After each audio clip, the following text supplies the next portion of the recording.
Short History of Russia by Lucy Cazalet. Chapter 1. The Slavs. What is now European Russia, the great plain of Eastern Europe, bounded on the north by the White Sea, and on the east by the Ural Mountains, on the south by the Black Sea, and on the west by the Baltic, was about the 9th century AD inhabited in its central portion by the various tribes of the Eastern Slavs, who had originally migrated there from the banks of the Danube. These Slavs dwelt together in independent tribes, in towns and villages surrounded by wooden stockades and ditches, as a protection from wild beasts and other enemies. Their houses were rude wooden huts, and in every family the father, as head of the house, held absolute sway and exacted implicit obedience. Matters of public importance, such as the carrying on of war or the defense of the towns, were decided upon in council by the members of each community, and this council was called the Veche, and was, more or less, the equivalent of the Saxon Vitena Gemot. The Slavs hunted in the vast forests and bogs that covered the country, fished in the rivers, tilled the ground in a rude and primitive manner, and even carried on a certain amount of trade in natural products with their neighbors. The women performed all household duties, brought up the children, and on the death of their husband were burned on his funeral pyre, together with his weapons, his horse, and any other cherished possessions he might require in the afterlife.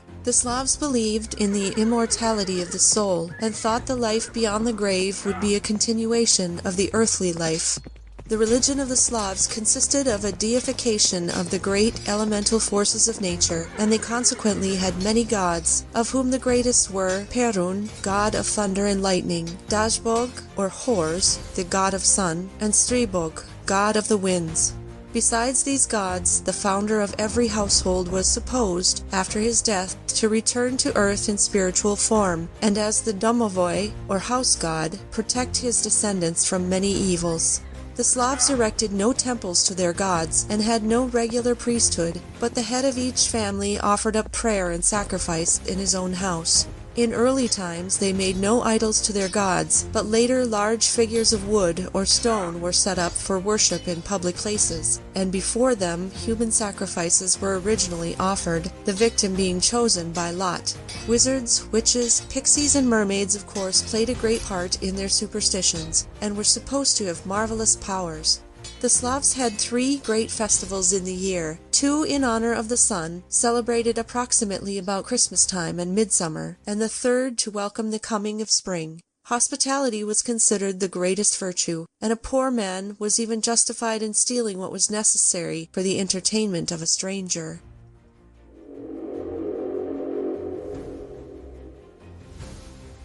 Chapter 2. The Origin of Russia. Although the Slavs lived in independent tribes, there were frequent quarrels and wars among them, which not only gave their warlike neighbors ample opportunity of raiding them and exacting tribute, but generally interfered with the peaceful development of the country. This state of affairs at last decided the Slavs, worn out by internal strife and outside oppression, to seek help from the Norsemen who lived on the shores of the Baltic.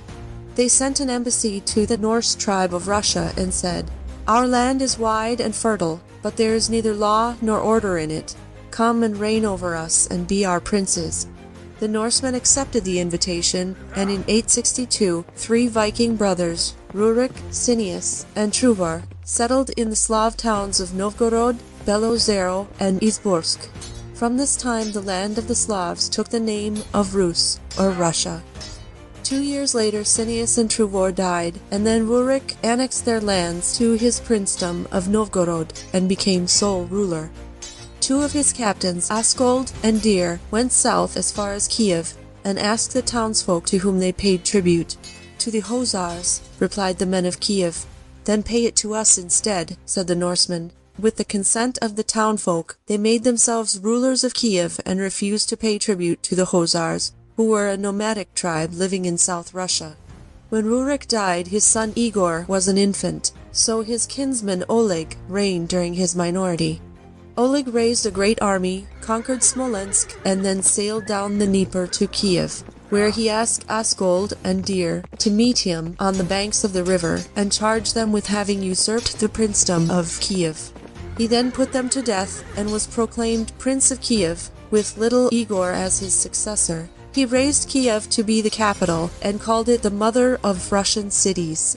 A few years later, Oleg carried on a successful war against the Greeks. He besieged and captured Byzantium and returned home with enormous booty for the promise of free trade with Byzantium for the Slav merchants. Oleg one day met a wizard and asked him to tell him how he would die. "You will die through your favorite horse, O prince," said the wizard. "That I will not," cried Oleg, jumping off his horse, and he ordered his men to take it away, to care for it well, but never more to saddle it for him. Several years later, in the midst of a feast, Oleg remembered his favorite horse and asked what had become of it. He was told it was dead and had been thrown to the birds years ago. Oleg wished to see its bones, and accompanied by his courtiers, went down to the field where the skeleton lay. "How vain were the words of the wizard," said the prince. "Behold, my noble steed is long since dead, while I am still alive." So saying, Oleg touched the white skull with his foot, when a viper darted out of it and stung him. The wound festered, and Oleg died. So the words of the wizard came true. The people mourned him sincerely, and surnamed him Oleg the Wise. Igor, Rurik's son, now succeeded to the throne, and began an unsuccessful war with the Greeks. He was, however, shortly killed in a raid he made on the neighboring Drevlians, a powerful tribe living on the banks of the river Pripyat. After his death, his wife Olga reigned, and spent many years in punitive expeditions against Drevlians to avenge her husband. When her thirst for vengeance was at last satisfied, she turned her thoughts to religion, and was the first Russian princess to embrace Christianity. She journeyed to Byzantium and was publicly baptized by the patriarch of that city in the Church of St. Sophia, AD 957. When Sviatoslav, Igor's son, was grown up, his mother Olga gave him the throne, and the young prince at once plunged into a war with the Khazars. He defeated them and annexed their tributaries, the Vyatichi. The Greek emperor Nicephorus, wishing to break the power of his enemies, the Bulgars, offered Sviatoslav a large sum of money if he would attack them in the rear. Sviatoslav agreed, reached the mouth of the Danube in boats, and there defeated the army of the Bulgars, possessed himself of the whole country, and made his capital at Peresyaslavets on the Danube.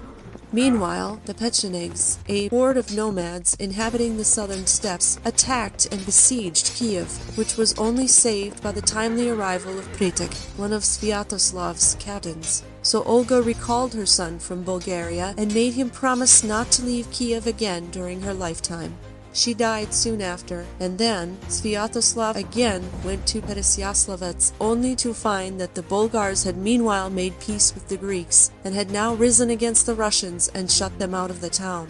He soon reconquered not only Peresyaslavets, but the whole of Bulgaria, and then began a long war against the Greeks, which he waged with varying success. At one time he even crossed the Balkans and laid siege to Adrianople, until he was finally defeated by the Emperor John Tzimiskis and forced to give up all claims to Bulgaria and return to his own country.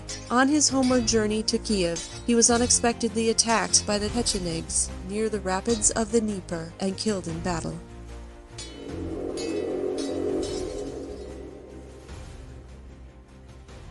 Chapter 3: Vladimir and His Successors. Before leaving for Bulgaria, Sviatoslav had, as was the custom in those days, divided his country between his sons, giving Kiev to his eldest son Yaropolk, Volhynia to Oleg, and Novgorod to Vladimir. Soon after Sviatoslav's death, a quarrel arose between Yaropolk and Oleg, and ended in a war in which Oleg was killed and Yaropolk took possession of his lands. This angered Vladimir, who at once declared war on Yaropolk, and started for Kiev with a large army.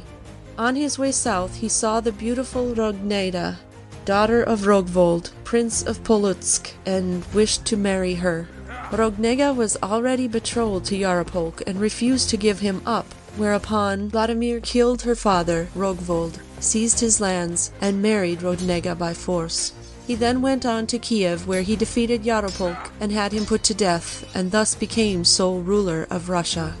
Like most of his predecessors, Vladimir was bent on enlarging his dominions and was continually engaged in warfare with his neighbors, especially the warlike Pechenegs. He is, however, chiefly remarkable for having adopted Christianity. A Greek missionary came to him at Kiev, and having told him the story of the Gospels, showed him a picture of the Last Judgment. Vladimir was much impressed by this picture, and after listening to the Greek's exhortations, called a council of his boyars, or lords, and the elders of the people to advise him about adopting Christianity. The boyars suggested that before giving up the old gods, it would be well to send an embassy of 10 boyars into foreign lands to study the various forms of worship and decide which religion it would be wisest to adopt. On their return, Vladimir again summoned a council to hear the report of the ambassadors. When the 10 boyars had come to Byzantium, the Patriarch had had the church most gorgeously decorated, and ordered a special service which so impressed the ambassadors that, in their own words, they knew not whether they were on earth or in heaven. On their return to Kiev, they described the glories they had seen, and strongly advised the adoption of the Greek faith. The year after, Vladimir was besieging the town of Korsun in the Crimea. As he met with unexpectedly stubborn resistance, he vowed that if he took the town, he would embrace Christianity. Shortly after, a traitor, Athanasius, the Korsunite, shot an arrow into the Russian camp, bearing a message telling Vladimir how to cut off the water supply of the town. The town was forced to surrender, and Vladimir became a Christian, and having made peace with the Greeks and married their Princess Anne, returned to Kiev. Here he caused all the idols to be broken down. Perun was tied to a horse's tail, beaten with rods, and thrown into the Dnieper, and then commanded the people to be baptized in the river Koshena on pain of incurring his displeasure. A.D. 988. The people of Kiev embraced Christianity very willingly, but many of the other towns rose against the priests Vladimir sent to convert them, and Christianity had to be introduced by force of arms. After becoming a Christian, Vladimir became a most peaceful monarch and devoted himself to the internal welfare of his dominions. He founded schools in Kiev, where the sons of the boyars were instructed by Greek priests, built many churches, and spent huge sums in charity. He was much beloved by his people, who called him the Bright Sun. He died in 1015. Before his death, Vladimir divided his possessions among his sons, giving Kiev to the eldest, and thus founding the system of the Udeli, or separate princedoms, which during the next 5 centuries made the history of Russia a long and intricate story of family feuds, murder, and fratricide. The Prince of Kiev, being the eldest son, was nominal overlord of the other princes, but as succession went not from father to son, but from brother to brother, the princes frequently changed their dominions, and there were perpetual quarrels and even war between them. No sooner was Vladimir dead, Sviatopolk, his eldest son, caused his brothers Boris and Gleb to be murdered and seized their princedoms. Yaroslav of Novgorod, his second brother, at once declared war on Sviatopolk to avenge his murdered brothers, and there ensued a long struggle in which the Polish king Boleslav helped Sviatopolk. Yaroslav, however, at last drove Sviatopolk to seek refuge abroad and seized Kiev, but was in his turn attacked by his youngest brother, Mstislav of Tmotarikon, in the far south of Russia, who had hired Khazar mercenaries to besiege Kiev. As Mstislav could not take Kiev, which was well defended, he abandoned the siege and conquered Chernigov. Yaroslav then hired Norse mercenaries, and the brothers met in a bloody battle near Chernigov, after which they made peace and decided to divide Russia between them. Yaroslav kept Kiev and the right bank of the Dnieper. Mstislav took the left bank. After Mstislav's death, Yaroslav became sole ruler. He surrounded Kiev with a stone wall with gilt gateways, and built several churches both there and in Novgorod. He also had religious books translated from the Greek, and founded a small library. He died in AD 1054. Yaroslav divided his possessions among his sons, and they in their turn did the same, with the result that for the next 50 years Russia was in a state of perpetual civil war, and the princedom of Kiev passed and repassed from one prince to another. Polovtsi, a warlike tribe which about this time came from Asia and settled in the steppes of southern Russia, took full advantage of this state of disorder and raided the Russian territories most mercilessly, until one of Yaroslav's grandsons, Vladimir Monomach, at last called upon the other princes to forget their differences and combine against the common enemy. He led a Russian army against the Polovtsi, defeated them, and returned laden with booty. Vladimir Monomakh was a great favorite, not only with his own subjects, but also with the people of Kiev, who, on the death of their prince, Sviatopolk II, put aside his lawful heir, Oleg, and made Vladimir Prince of Kiev, where he reigned peacefully until his death in 1125. Vladimir was a scholar and left a book of instructions for his sons, in which he exhorts his children to have the fear of God in their hearts, to be true to their word, not to be slothful, but to judge the people in person, and to be free in the entertainment of envoys and visitors, whether they be rich or poor, humble or important, for it was by them that good or evil report was circulated.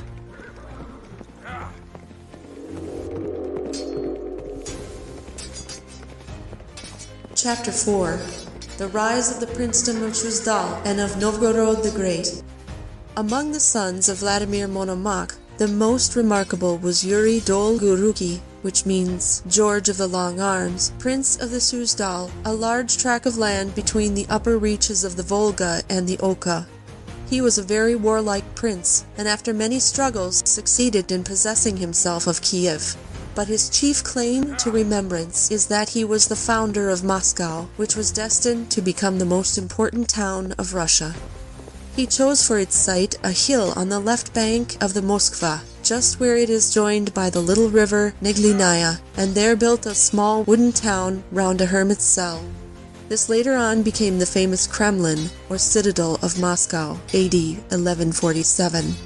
Yuri's son, Andrei Bogolyubsky, succeeded his father in Suzdal and at once sent an army to reconquer Kiev, which had regained its independence at his father's death. The town was stormed in 1169, and for 2 days it was given over to pillage by the Suzdal men. Having thus made himself master of Kiev, Andrei did not go and live there, but removed his capital to the town of Vladimir on the Klyazma in the land of Suzdal, and gave Kiev to his youngest brother Gleb. After that, Kiev lost all its importance, while Vladimir became the chief city of Russia. Andrei strove to increase his dominions by attacking the prosperous town of Novgorod, but his army was most disastrously defeated. He then hit upon the plan of forbidding his subjects to sell grain to the people of Novgorod, and this prohibition put the people of Novgorod to such inconvenience that they sent an envoy to him, suing for peace and accepting one of his sons to be their prince. Andrei ruled Suzdal as absolute monarch, gave no lands either to his brothers or his sons, brooked no interference, and would not, as was customary, ask the advice of the boyars. He treated them very harshly and even put some of them to death. This so incensed the boyars that about 20 of them formed a conspiracy to kill him, and he was murdered in his palace in 1174.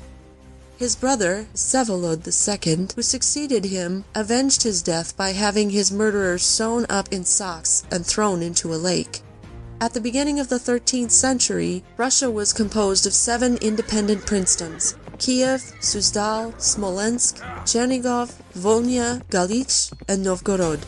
Of these, Novgorod, extending from the Gulf of Finland, the upper Volga, and Lake Peipus to the White Sea, and almost to the Ural Mountains, was the largest.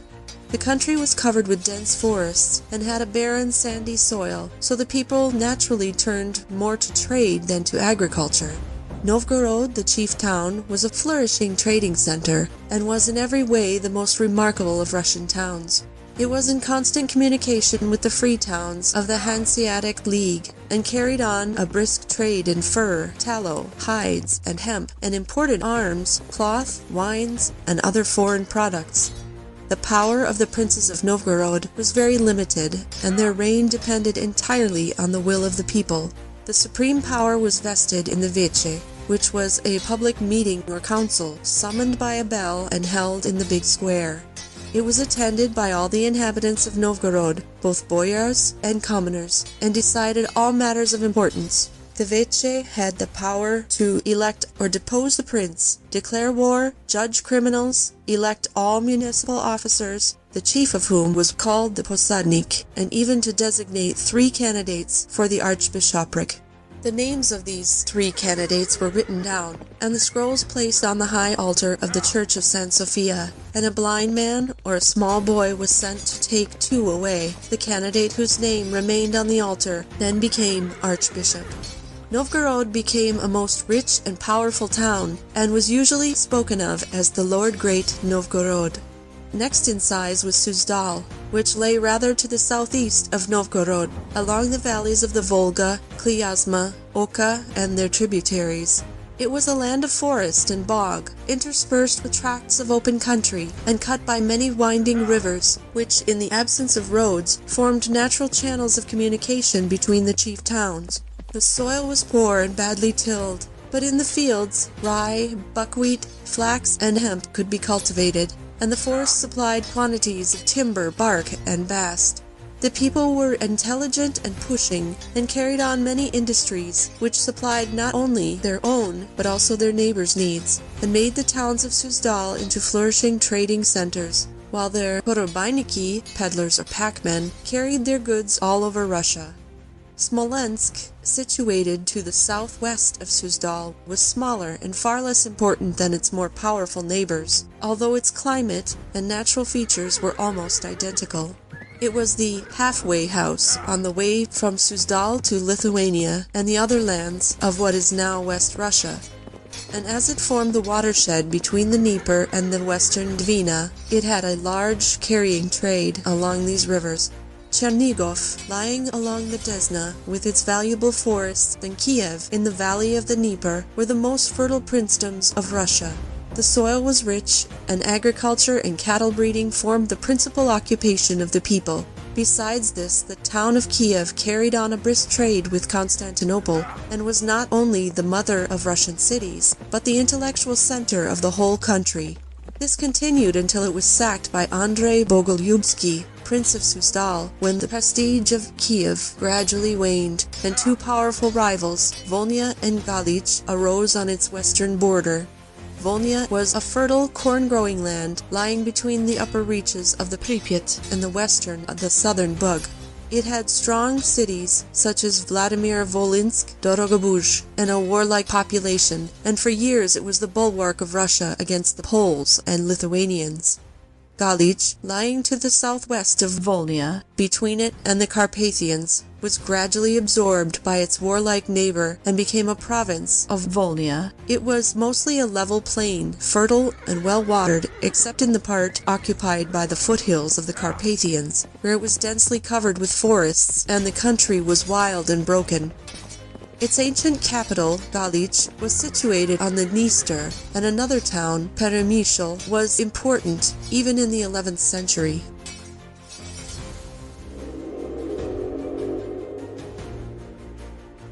Chapter 5. The Tartar Invasion. During the first half of the 13th century, the Tartars invaded Russia. They came from the banks of the Amur in eastern Asia, and were a nation of fierce nomads living together in hordes. Timuchin, or Chinggis Khan, as he is generally called, united all these hordes under his rule, swept victoriously across Asia, and appeared on the banks of the Don, where he defeated the Polovtsi. The Polovtsi sent messengers to Mstislav, the dashing prince of Galich, warning him that if the Russian princes did not help him, they would, in their turn, be overrun by the Tartars. Mstislav persuaded the other Russian princes to combine with himself and the Polovtsi and attack the Tartars on the banks of the Kalka. But just before the battle, quarrels arose between the princes, and they would not attack the enemy together. The Tartars, taking advantage of this, defeated each prince separately, and after a stubborn fight, forced the last of them, Mstislav of Kiev, to surrender. Mstislav did so on condition that he was allowed to return unharmed to his own country, but the Tartars seized him and his officers and killed them by crushing them under boards. The Tartars then returned to Asia, but 13 years later they came again under Bati, Chinggis Khan's grandson, and overrun nearly the whole of Russia. They crossed the Volga in the winter of 1237, attacked Ryazan, and then swept over the whole of Suzdal, burnt Moscow and Kolomna, and besieged the town of Vladimir on the Klyazma. The Prince Yuri and his followers had determined to make a stand, but the Tartars put a fence round the town, attacked it with battering rams, and after 4 days of hard fighting, took it by storm and reduced it to ashes. Yuri rallied the remains of his army and attacked the Tatars on the river Sit, but he was defeated and killed in battle. The Tatars then turned towards Novgorod, but the vast bogs and forests of the country hampered their movements, and they thought it wiser to attack the more southerly parts of Russia. In 1240 they sacked Kiev, and then overran Poland and Hungary. About this time, Bati built a town on the lower Volga, which he called Sarai, and which became the capital of the Tartars of the Golden Horde. He made all the Russian princes appear before him and swear fealty to him, and appointed the Prince of Suzdal overlord over the others. Thus the Tartar rule was firmly established, and for 2.5 centuries the people paid a heavy poll tax, and the princes did homage to the ruling Khan and received his permission to rule in their princedoms.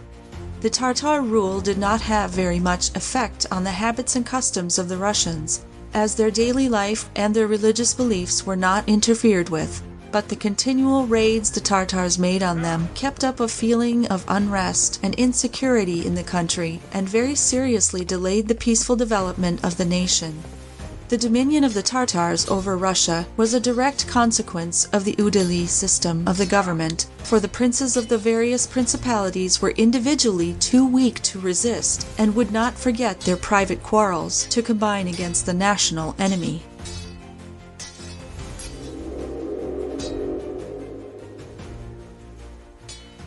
Chapter 6. Alexander Nevsky, Daniel of Galich, and the Rise of Moscow. While Bati was conquering the more southerly portions of Russia, Novgorod was reigned over by Alexander, a son of Yaroslav of Suzdal, and was engaged in war with the Swedes, who at the request of the Pope wished to convert Novgorod to the Roman Catholic faith. They sailed up the Neva, but were met by Alexander at the point where the Ishera falls into it. There is a legend that on the eve of the battle, the captain of Alexander's guard had a vision in which he saw the saints Boris and Gleb hastening in a galley to help Alexander. He told the prince of his dream, and so inspired Alexander that next day he led his men with such daring that he gained a complete victory and saved Novgorod from the Swedes. After this battle, Alexander adopted the surname of Nevski. Soon after this, Alexander was involved in a war with the German Knights of the Sword, who had settled on the shores of the Baltic. These were originally an order of militant monks who had penetrated into the country to introduce Christianity. They were followed by merchants from Bremen and other German colonists, who in time founded flourishing towns such as Riga near the coast, and gradually spread inland. They had conquered Pskov and were desirous of attacking Novgorod, but Alexander marched against them, drove them out of Pskov, and met them in a pitched battle on the ice of Lake Peipus. The Germans were defeated, and such numbers of them slain that the ice is supposed to have turned red. The battle was called the Ice Massacre, A.D. 1242. On the death of his father, Alexander succeeded to the princedom of Suzdal and the overlordship, and as he fully realized that Russia was too disorganized to be able to offer any resistance to the Tartars, he went down to the Golden Horde to be officially recognized and to do homage. He even induced the people of Novgorod to pay their share of the poll tax, and by paying the tribute regularly, kept the Tartars from making inroads on his country. He died in 1263. A contemporary of Alexander's, Daniel of Galich, was determined to break the power of the Tartars and refortified the towns they had destroyed. He asked the Pope to help him, and a crusade against the Tartars was actually preached in Europe, but found no followers, and the Tartars soon sent a raid into Galich and forced Daniel to return to his allegiance. After Daniel's death in 1264, Casimir III of Poland conquered Galich. The other princedoms of southwestern Russia, Kiev, Volhynia, etc., were conquered by the Lithuanians, who freed them from the Tartar yoke but converted them to the Roman Church, and eventually attached them to Poland under King Jagiello and his successors. The town of Moscow was meanwhile growing in size and importance, and Daniel, Alexander Nevsky's youngest son, even took the title of Prince of Moscow.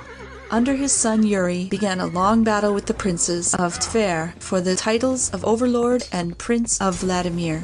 The Khan had appointed Michael of Tver to this dignity, as he was head of the family, but Yuri of Moscow went to live in the Golden Horde, married the Khan's sister, and by his lavish generosity soon induced his brother-in-law to depose Michael and give the overlordship to him. When he returned to Suzdal, he had to fight for his new dignity, and was defeated. He then accused Michael of various treasonable acts against the Khan, and the Prince of Tver was called to the Golden Horde and there killed. After Yuri's death, his brother Ivan Kalita succeeded to his princedom, and his quarrels and the squabbles with Tver continued.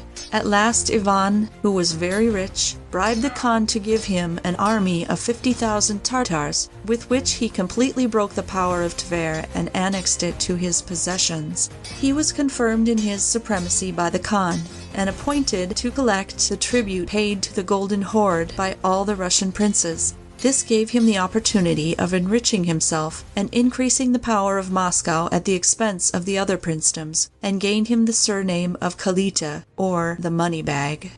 Although Ivan bore the title of Prince of Vladimir, he made Moscow his residence and caused it to become the religious capital of Russia by persuading the Metropolitan Peter to remove there from Vladimir. He did much to beautify the town, surrounded the Kremlin with an oaken stockade, and dug a deep moat on its north side, thus surrounding it by water on all sides and making it a very strong fortress.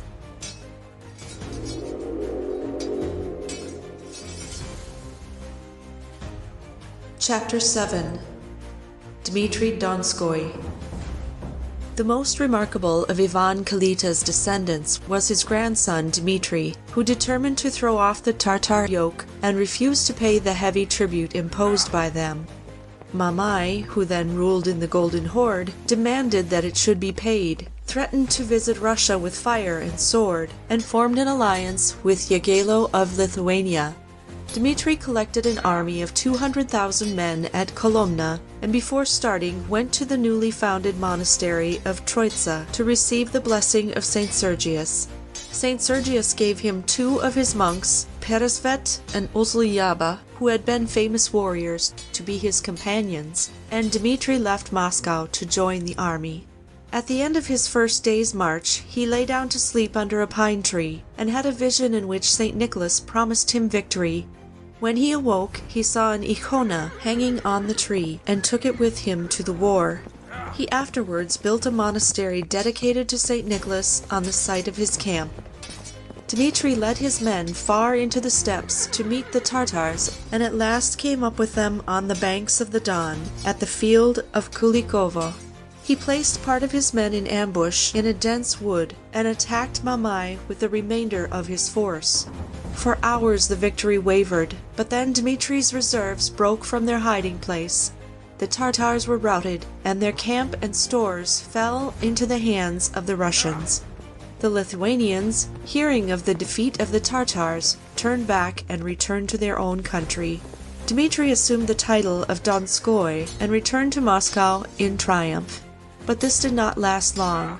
For 2 years later, the Tartars under Toktamish again entered Russia and marched on Moscow. Dmitri retired to Kostroma to collect his army, hoping that Moscow would be able to hold out against the enemy. It was besieged, but the Kremlin was so strong, Dmitri had built a stone wall with battlements and iron gates round it, that Toktamish offered to make terms if the Muscovites would pay a ransom and allow him to visit the Kremlin. Upon this, the Muscovites unsuspectingly opened their gates and received the Khan unarmed and with costly gifts, whereupon the Tartars set upon him and sacked and burned the Kremlin. This act of treachery so weakened Dmitri's power that he could not recover from it, and was obliged to submit to the Tartars and again pay tribute, and thus lost all the fruits of his victory at Kulikovo. Dmitri died in 1389, leaving all his possessions to his eldest son, and from that time the throne has always descended in the direct line of succession.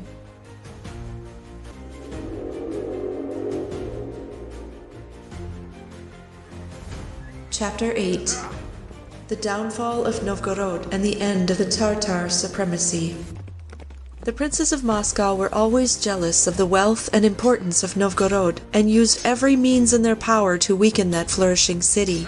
At last, Ivan III, Dmitri Donskoi's great-grandson, determined to conquer it. The rulers of Novgorod, realizing that they would not be able to withstand his power unless they sought help from their neighbors, wished to place themselves under the protection of Casimir IV of Lithuania. But, as Casimir was a Roman Catholic, many of the citizens felt it would be an act of treachery to the Russian Church. Then there arose two political parties in Novgorod, the Lithuanian and the Muscovite, and the quarrels between them finally weakened the power of the city. The Lithuanian faction carried the day and entered into an alliance with Casimir on condition that he not interfere with their religion. When Ivan heard of this, he at once declared war and marched on Novgorod with an army reinforced by Tartar levies. The armies met on the banks of the river Shelon, and before the battle, Ivan ordered his men to shoot at the horses of the men of Novgorod. These animals, which were quite unused to war, took fright and stampeded, causing a panic among the Novgorod men, who were mostly carpenters and other artisans, quite untrained in the use of arms. The Tartars then fell upon them from the rear, and the Muscovites gained a complete victory. Ivan then besieged Novgorod and forced the citizens to pay him 15,500 rubles and break off their alliance with Casimir. He then returned to Moscow, but Novgorod continued to be in the state of unrest caused by the quarrels of the rival parties. The boyars, too, oppressed the commoners, and the meetings of the Veche often terminated in a free fight. Many of the men of Novgorod, unable to obtain justice in their own city, brought their cases before Ivan, who thus made himself the champion of the commoners against the boyars. In 1478, Ivan again besieged Novgorod, and sent a herald into the town to say, "Be it known to you that I intend to rule in Novgorod as I rule in Moscow." As no choice was left them, the citizens surrendered, and Ivan deposed the osadnik, or mayor, dissolved the Veche, and took the bell which used to summon it back with him to Moscow. Thus Novgorod the Great became merely a dependency of Moscow. During the 5th century, the Golden Horde had gradually divided into 3 independent khanates, viz., the Crimean, the Kazan, and the Golden Horde. The Crimean Khanate and the Golden Horde were continually at war with each other, and Ivan III took advantage of this and refused to pay tribute. Khan Akhmat of the Golden Horde sent envoys to collect it, and, as these were murdered in Moscow, he marched his army into Russia, and at the same time entered into an alliance with Casimir IV of Lithuania. Ivan met the Tartars on the banks of the Urga, but was afraid to give battle, and the two armies remained facing each other all through the summer and autumn. When the winter began, the Tartars, from want of winter clothing, were forced to turn south, and the Akhmat was soon after murdered by one of his captains. A few months later, the Golden Horde was completely destroyed by Mengli Girai, the Crimean Khan, and thus Russia was freed from the yoke of the Tartars in 1480. Ivan III built many churches in Moscow, the most famous being the Cathedral of the Assumption, where the coronations took place. He encouraged foreign architects, physicians, and artisans to come to Moscow and teach the natives. In 1472, he married Sophia Palaeologus, niece of the last emperor of Byzantium, and he introduced a great deal of luxury and ceremonial into the Russian court life, which had until then been very simple. He died in 1505, leaving the throne to his son, Vasili III.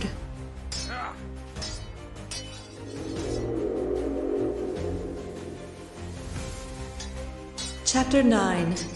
Vasili III, 1505 to 1533. Ivan IV, 1533 to 1584. Vasili III followed his father's policy of gradually absorbing the smaller princedoms of Russia into the kingdom of Moscow. Thus he annexed Pskov and Ryazan and carried on a war with Lithuania for the possession of Smolensk, which he besieged and captured. The Crimean Tartars, who had in the previous reign been the allies of Moscow, now became her worst enemies. They were, of course, separated from Moscow by the arid steppes of South Russia, but they were very dangerous because they were always making unexpected raids on the country.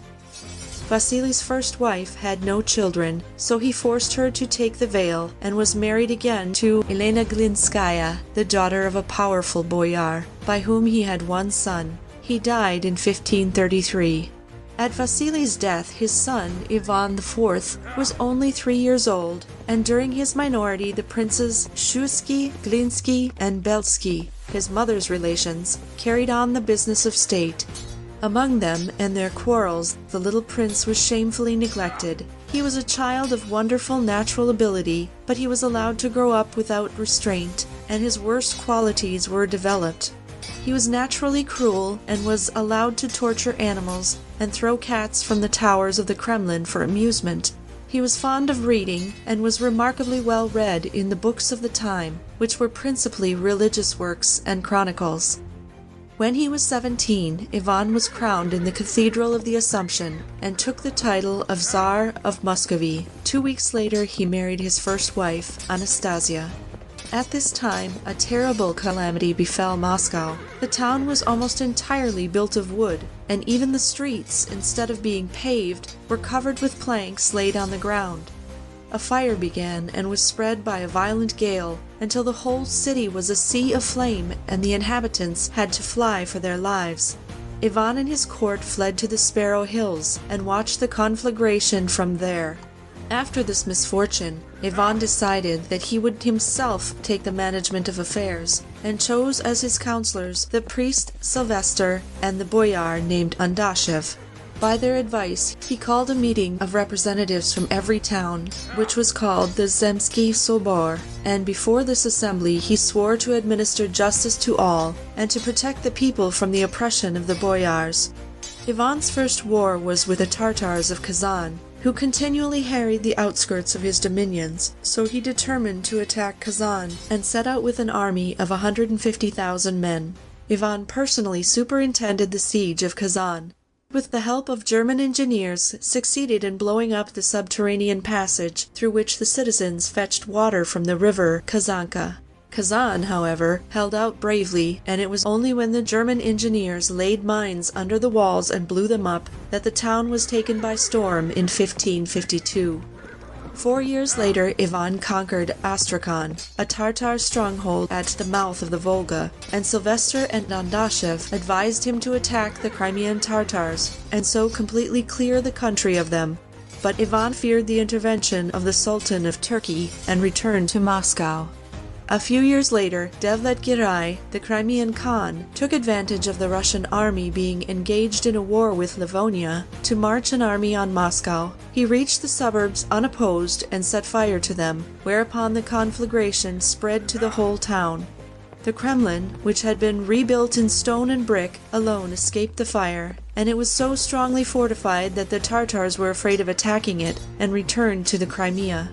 Next year they again invaded Russia, but were met by an army under Prince Rotensky at Lopaznia, near Moscow, and completely defeated. Like his father and his grandfather, Ivan was anxious to bring Russia into closer relations with Western Europe, and encouraged foreign artisans and skilled workmen to come to Moscow, where he established the first printing press in Russia. He sent embassies to foreign courts, and even wished to marry Queen Elizabeth of England, an offer which was courteously declined. A band of English merchants, under Richard Chancellor, went to Moscow by way of Archangel, bearing messages of goodwill from Queen Elizabeth, and opened up trading relations with Muscovy, as it was then called. Ivan received them most hospitably, granted them many privileges, and allowed them to establish a factory. The harbors of the Baltic were, at this time, closed to the Russians, being entirely in the hands of the Swedes and the German Knights of the Sword, so in 1558 Ivan made war on the latter with a view to gaining access to the sea. His army entered Livonia and laid waste more than 20 towns, whereupon the master of the order ceded Livonia to Poland, while Estonia gave itself up to the Swedes. Ivan now saw himself involved in a war against two nations, and again summoned the Zemsky Sobor to decide whether he should continue it. The Sobor decided in favor of carrying it on, but although the Russians successfully held Pskov against the Poles, they gained no real advantages, and in 1582 Ivan made peace with the Poles and relinquished Livonia to them. In 1560 Ivan's wife Anastasia died, and after her death a great change came over him. He became suspicious of everybody, removed his wise counselors Sylvester and Adashev, banished the former to a monastery on the White Sea, beheaded many of his friends, and generally looked upon the boyars as enemies and traitors. He left Moscow and took up his abode in the village of Alexandrovsk, a small place situated in a dense forest. Here he lived surrounded by his oprichniki, a rough bodyguard of 1,000 men, commanded by Malyuta Skuratov, and chosen from among the small nobility, but perfectly devoted to him. They formed his court and allowed themselves unbridled license, killing and robbing whomsoever they chose, under pretext of punishing the Tsar's enemies. Ivan led a curious life. He dressed 300 of his oprichniki as monks, and lived among them in almost monastic austerity, broken by wild hunting expeditions, and wilder feasts and revels. Occasionally a frenzy for bloodshed would come upon him, and he would order a whole series of executions and tortures. Thus in 1570 he went to Novgorod, where he had been told there was a plot against him, and ordered his oprichniki to destroy the monasteries and the houses of the boyars, and put to death several thousand of the citizens.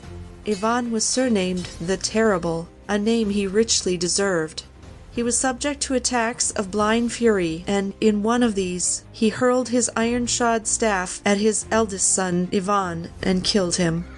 By Anastasia, Ivan had 2 sons, Ivan and Feodor, but after her death he was several times married, and by his last wife Mary he had a little son, Dmitri. Ivan the Terrible died in 1584, leaving his throne to his second son, Feodor. During the 15th and 16th centuries, a community of freebooters called the Cossacks had gradually come into existence in the steppes bordering on the Don.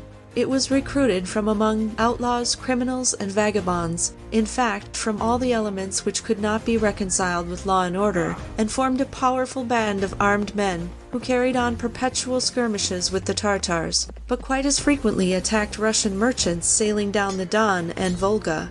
The Cossacks chose a ruler, or hetman, from among themselves, and he led them in battle, but his power was controlled by a meeting or veche, called also the Krug or Rada.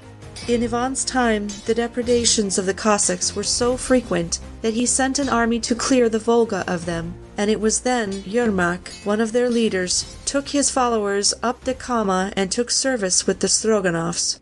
These Stroganovs were a family of merchants who owned large estates and salt pans on the banks of the Kama, and as they were much molested by the Ural Tartars and other wild tribes, they had been allowed to build forts on their land and maintain a small army to protect themselves. When Yermak and his Cossacks came to them, they equipped an expedition against the Ural Tartars. About 1,000 Cossacks successfully crossed the Ural Mountains, and after many battles took Sibir, Khan Kuchum's capital, and broke the power of the Tartars. Yermak at once dispatched messengers to Ivan, telling him that he had conquered and annexed Siberia in the Tsar's name, and in return for these services, Ivan granted him a large sum of money and a free pardon for all his former offenses.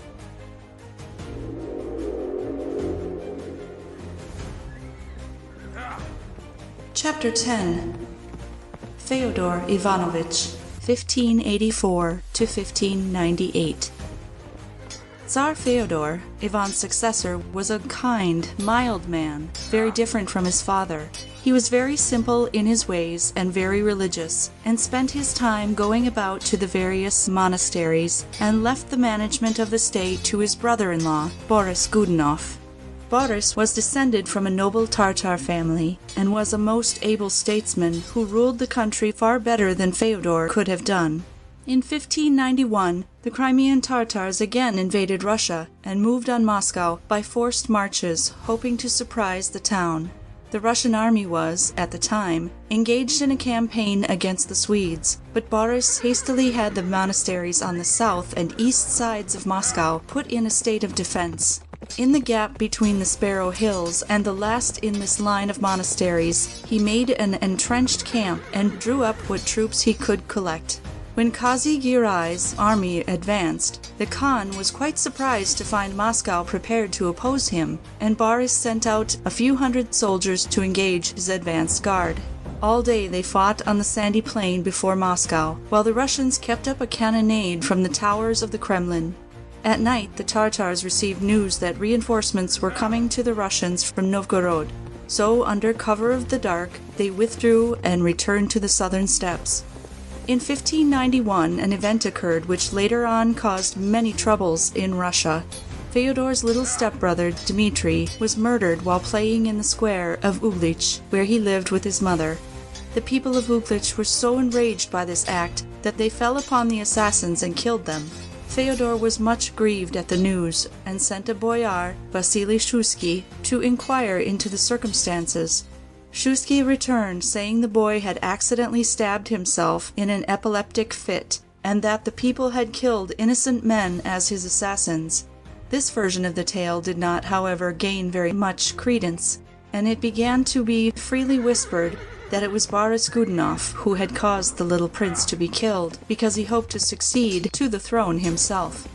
The most important measure of Feodor's reign was the law passed in 1592, which permanently bound the peasantry to the land. Until then, the peasants had been free to move from place to place, working for any master they pleased.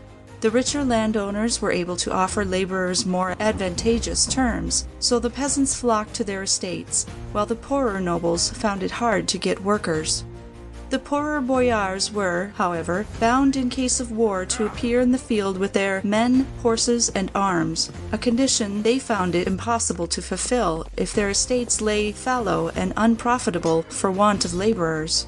They laid their case before the Tsar, and Boris advised Feodor to pass a law by which the peasants were forbidden to leave the land they lived on, and became the serfs and practically the chattels of their masters.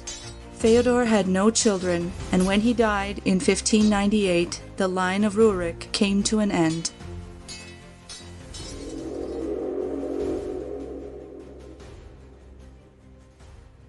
Chapter 11. Boris Godunov, 1598 to 1605. The False Dmitri, 1605 to 1606. After Feodor's death, his wife Irina took the veil in the convent of Novodevichy, and her brother, Boris Godunov, went to stay there with her. The Patriarch Job and the people were anxious to make Boris Tsar, but he refused. The Zemsky Zobor was then summoned and also elected him, but still Boris refused the honor, and it was only when the Patriarch and people went to the convent and, on bended knees and with tears in their eyes, begged him to accept the throne that he consented. The first years of his reign were very happy. He was a wise and energetic ruler and had the good of his people at heart. Soon after, a terrible famine followed by pestilence swept over the country, and the people believed these misfortunes to be a judgment of heaven on a country whose Tsar was a regicide, and began to murmur against Boris, who had become very suspicious and had executed several boyars for treason. A rumor was started that the little Prince Dmitri had not really been killed, but had been smuggled to Poland, and another boy had impersonated him at Uglich. This story, unlikely as it was, gained many believers, especially as at this time an impostor arose in Poland and gave himself out to be Ivan the Terrible's son. He was a young monk, Gregory Otrepev, who escaped from the Chudov monastery in Moscow and became a servant to the palace of a Polish nobleman. One day he pretended to be dying, and when confessing to the priest, told him that after his death he wished to be buried like a king's son, and that there was a paper under his pillow which would prove his identity. The priest told his master, who took the paper, which was a cleverly forged document, proving Otrepev to be Prince Dmitri. The Polish nobles were taken in by the fraud, and the Jesuits, hoping through Otrepev to be able to introduce Catholicism into Russia, persuaded Sigismund III to recognize him and help him to win back his father's throne. a powerful Polish nobleman, Yuri Mniszek, betrothed his daughter Marina to the false Dmitri, and it was arranged that the marriage should take place in Moscow, and the bride receive Novgorod and Pskov as her marriage gift. The Polish nobility then rallied around Otrepev, and in 1604 he entered Russia at the head of an army, and many towns opened their gates to him. Boris Godunov had meanwhile sent an envoy to the King of Poland, denouncing Otrepev as an impostor and demanding that he should be given up. In Moscow, all who sympathized with him were thrown into prison, and he was publicly excommunicated by the Patriarch Job as being a renegade monk. When Otrepev crossed the frontier, Boris sent an army against him and completely defeated him at Sevsk, where he narrowly escaped capture. Unfortunately, a few days after this battle, Boris died quite suddenly, AD 1605. After his death, Moscow quietly took the oath to his son, Feodor Godunov, and the young Tsar appointed Peter Basmanov to command the troops sent against the pretender. This proved an unfortunate choice, for Basmanov turned traitor, and with all his army went over to the false Dmitri. The pretender at once sent an embassy to Moscow, and stirred up the people to kill young Fyodor Godunov and his sister. This done, he had himself proclaimed Tsar, and soon after entered Moscow in triumph. He even sent for the murdered Dmitri's mother, who had become a nun, and through fear induced her to acknowledge him as her son. The pretender did not reign long, but in the few months he did, he showed considerable ability and energy. He was accessible to all, and astonished the boyars by his cleverness in council, and his resourcefulness in dealing with complicated affairs of state. He offended the people, however, by his total disregard for their customs and prejudices, and his marked preference for foreigners, and the clergy were shocked by his marrying Mniszek without making her take the Russian faith. Besides this, the Poles who had come in the train of the impostor behaved most insolently to the Muscovites, and there were continually quarrels between them and the townfolk. The boyars, who hated the pretender, made the most of these circumstances, and under the leadership of Vasili Shuiski formed a plot to overthrow him. At sunrise on May 17, 1606, the boyars ordered the tocsin to be sounded, and when the people gathered in the great square, told them the Poles wanted to kill the Tsar. This was the signal for a general massacre of the Poles, and in the tumult that ensued, Shuiski and the boyars went to the Kremlin to kill Dmitri. His guard of Streltsy, a permanent militia enrolled by Ivan the Terrible, protected him. But when the Tsaritsa Maria, Dmitri's mother, publicly announced that he was not really her son, they too turned against him, and he was killed. His body was exposed to public derision by being shown on the Red Square with a pipe in his mouth and a mask on his chest, and was then burnt, and the ashes shot from a cannon.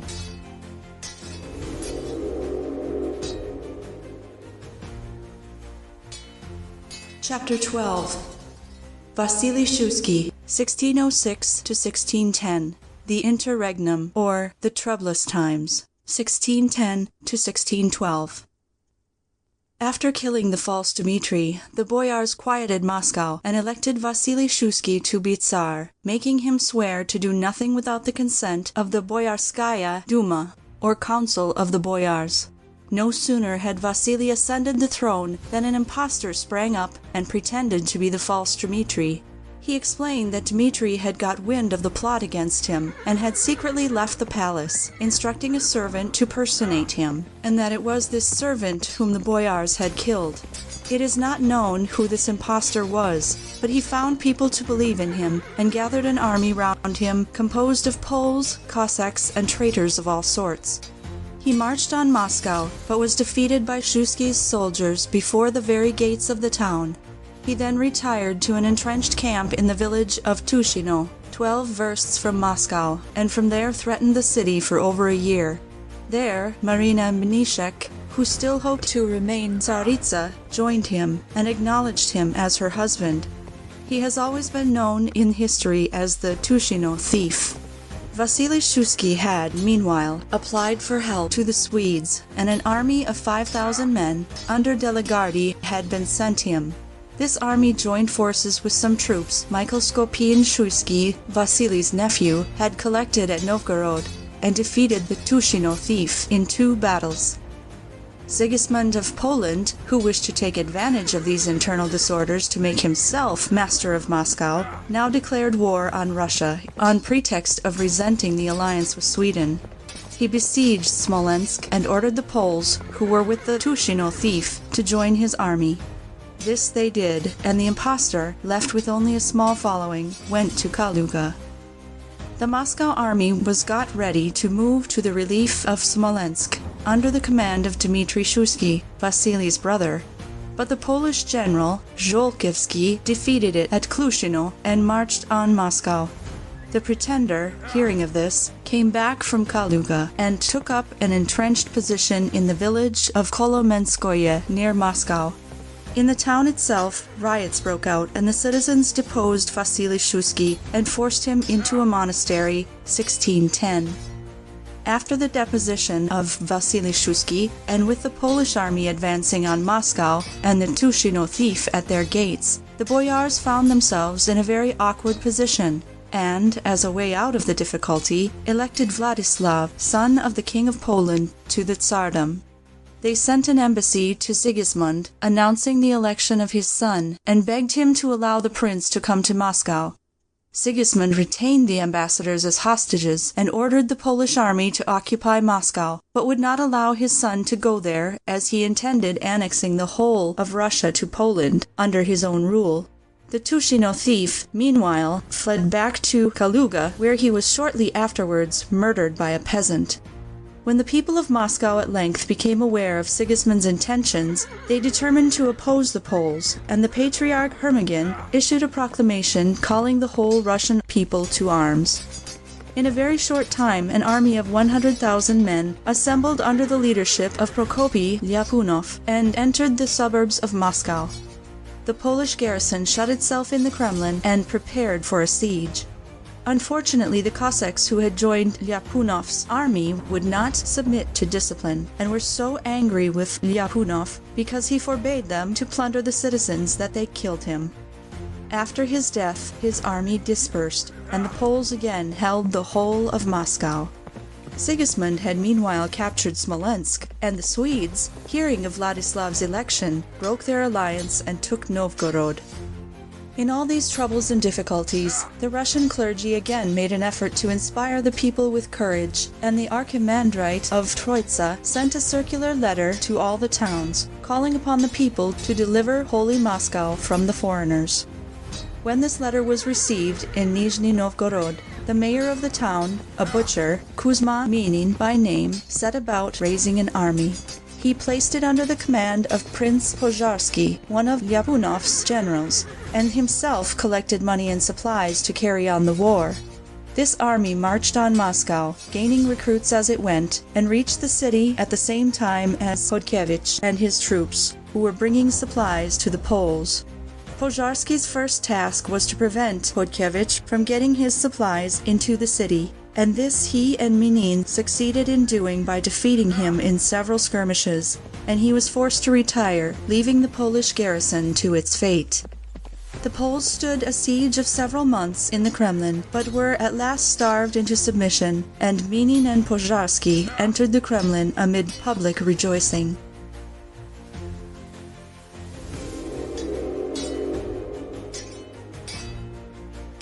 Chapter 13. The First Romanov, Michael Feodorovich, 1612 to 1645. As soon as the Poles were driven out of Moscow, the Zemski Sobor met and elected Michael Feodorovich Romanov to the throne. His father, Feodor Nikitich Romanov, was the direct heir, being nephew to Ivan IV's wife, Anastasia. But Boris Godunov, who was suspicious of anyone who had a claim to the throne, had forced him to become a monk under the name of Filaret, and had thus disqualified him for the Tsardom. Michael Feodorovich was a youth of 16 when he was called to the throne, and was living with his mother in the Patev convent at Kostroma. The Polish troops still infested Russia in small bands, and the captain of one of these, when he heard of Michael's election, set out to kill him. And his life was only saved by the devotion of an old man, Suzanin, who led the Poles astray, and in revenge was killed by them. When Michael ascended the throne, Russia was in a pitiful state. Smolensk was held by the Poles, Novgorod by the Swedes, and the whole country was terrorized by wandering bands of Poles and Cossacks, who robbed and burned the towns and villages. The Cossack hetman Zarutsky proclaimed Marina Menishek's infant son Tsar, but Zarutsky was captured and brought to Moscow to be impaled, and the child and his mother were thrown into prison. The child was then hanged, and Marina died in prison. Michael was obliged to carry on war simultaneously with the Poles and the Swedes, but the disorganized condition of the Russian army prevented his doing so successfully. He made peace with the Swedes and received back Novgorod, but had to give up all claim to the shores of the Gulf of Finland. The war against Poland was more prolonged, for Vladislav had claimed the Tsardom and was with difficulty beaten back from an attack on Moscow. At last Michael concluded a truce at Deulino, by the terms of which the Poles retained the districts of Smolensk and Seversk, but sent back the ambassadors they had treacherously imprisoned, among whom was Filaret, Michael's father. When Filaret arrived in Moscow, he was raised to the dignity of patriarch and became co-regent with his son. Their first endeavors were to restore internal order to the country and then to reorganize the army. The Russian army was, at that time, a very mixed multitude. The great boyars appeared in the field in full armor, at the head of their men, who were all well horsed, armed with sabers and muskets, and followed by carts laden with supplies and baggage. The equipment of the poorer nobles left much to be desired, while the very poorest sometimes went to war on a farm pony, armed only with a bow and arrows, and followed by a single servant carrying a bag of rusks. In time of war, the infantry was recruited from among the peasantry, and was a disorderly rabble armed with axes, pitchforks, and bows. The only regular body of soldiers were the streltsy, or musketeers, established under Ivan the Terrible, but even they were allowed to follow their various trades in time of peace and lived with their families in the suburbs of Moscow. Michael sent for firearms and artillery from abroad, had the Russians instructed in European methods of warfare, and even hired several thousand foreign mercenaries. After the expiration of the truce, he sent an army under the boyar Sheyin to recapture Smolensk. The siege began, but Vladislav came to the relief of the town and besieged Sheyin in his entrenched camp.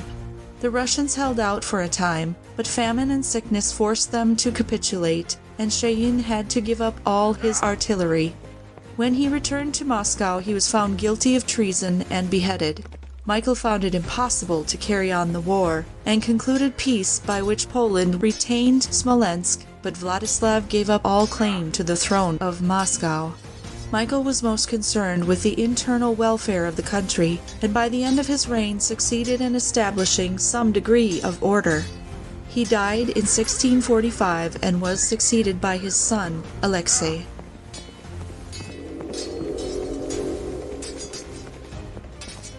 Chapter 14. Alexei Mikhailovich, 1645 to 1676. Alexei Mikhailovich was only 16 when he came to the throne. Soon after his accession, 200 of the most beautiful of the boyars' daughters were called together in Moscow for the young Tsar to choose a wife from among them. His choice fell on Maria Miloslavskaya, and for the first few months of his reign, Alexei was content to lead a life of pleasure, leaving the management of the affairs to his father-in-law, Miloslavsky, and the boyar, Morozov. These two exasperated the Moscow people by excessive taxation, and a riot occurred in which several officials were killed. This had the effect of drawing the young Tsar's attention to the state of affairs, and he resolved to attend to business himself. The first act was to revise the laws, many of which had become inadequate. One of the most important events of Alexei's reign was the revolt of Little Russia against the Poles, and its annexation to the Tsardom of Moscow. Little Russia, i.e. the southwestern provinces, had passed from Lithuanian to Polish rule, and had even been forced to accept the Union.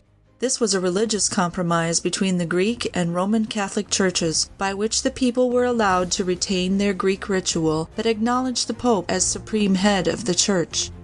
The Poles had introduced their customs and institutions into Little Russia and oppressed the people, who were mostly Cossack farmers. In 1648, a Polish nobleman burned and pillaged the homestead of Bogdan Khmelnytsky, the Cossack hetman, who thereupon called the whole country to revolt. He made an alliance with the Crimean Tartars and also got help from the Zaporogian Cossacks. These were a community of freebooters, very like the Don Cossacks, who inhabited the banks and islands of the Dnieper just below the rapids. They led a life of absolute freedom under their leaders, received only bachelors or widowers into their community, and had a code of honor of their own. The peasants of the Ukraina, as Little Russia was also called, and the Cossacks at first gained some successes against the Poles, but at the Battle of Berestechko, the Tartar Khan treacherously deserted them, carrying Khmelnytsky away as his prisoner. The Cossacks then fled under cover of the darkness, leaving the wretched peasants to be massacred by the Poles. Soon after this, Khmelnytsky succeeded in buying himself free and called a council at Pereyaslav, which he proposed that the Little Russians should send messengers to Moscow, begging Alexei Mikhailovich to take them under his protection. In 1653, Alexei called a meeting of the Zemsky Sobor to discuss this important matter, and as the Sobor voted in favor of the annexation, sent a deputy to receive the allegiance of the Little Russians. A war then began against the Poles, and was carried on with varying success for several years, terminating at last in the Peace of Andrusovo, 1667, by which Little Russia was divided, and Alexei kept the left bank of the Dnieper, and the Poles retained the right bank, but permanently ceded Smolensk to Russia. Kiev was to belong to Russia for only 2 years, but it was never again restored to Poland. It was in the reign of Alexei Mikhailovich that the great schism took place in the Russian Church. At that time, Nikon, a man of remarkable enlightenment and power, was patriarch. He found that many errors had, in the course of time, crept into the service books, so he had them retranslated from the Greek originals, and ordered this new version to be used in the churches. This caused much dissatisfaction, and a large proportion of the clergy and people seceded from the church and retained the old form of ritual. These received the name of Old Believers, or Schismatics, Raskolniki, and they are still numerous in Russia. Alexei Mikhailovich was very fond of Nikon, and was himself deeply religious. He was considered the best hetman of his time, and he did all he could for the advancement of his people. Alexei had 2 sons, Feodor and Ivan, and several daughters by his first wife. A few years before his death, which occurred in 1676, he married Natalia Narishkina, a ward of the boyar Matveyev, and by her he had a little son, Peter. Alexei introduced some innovations into the court life of Moscow, had his daughters educated, and allowed them to watch theatrical performances and appear in public unveiled instead of keeping them in seclusion.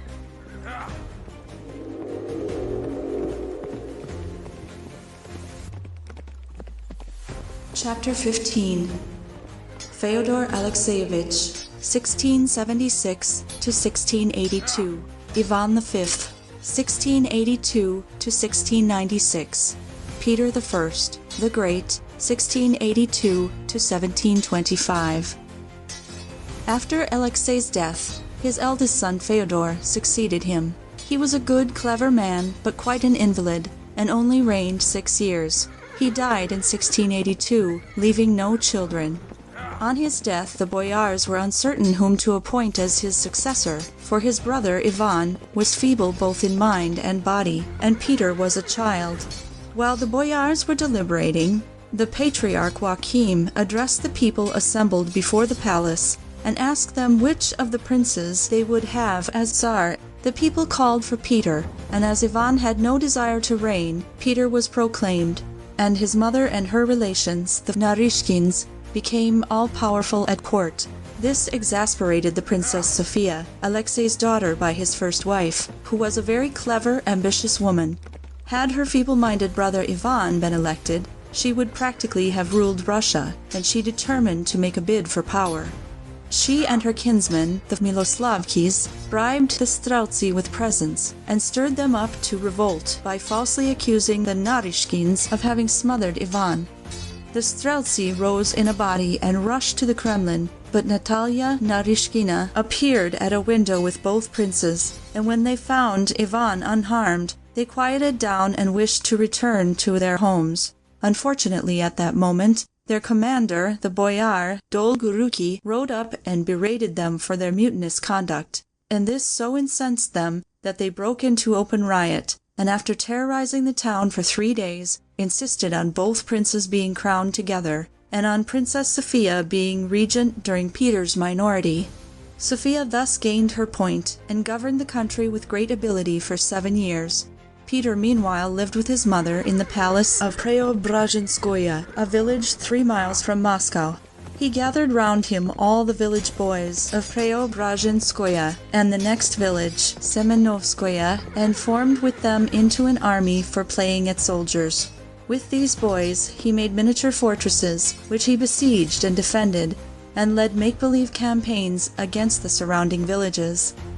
When he grew up, these playmates of his formed the 1st and 2nd, or Preobrazhensky, Semenovsky regiments of the Guards.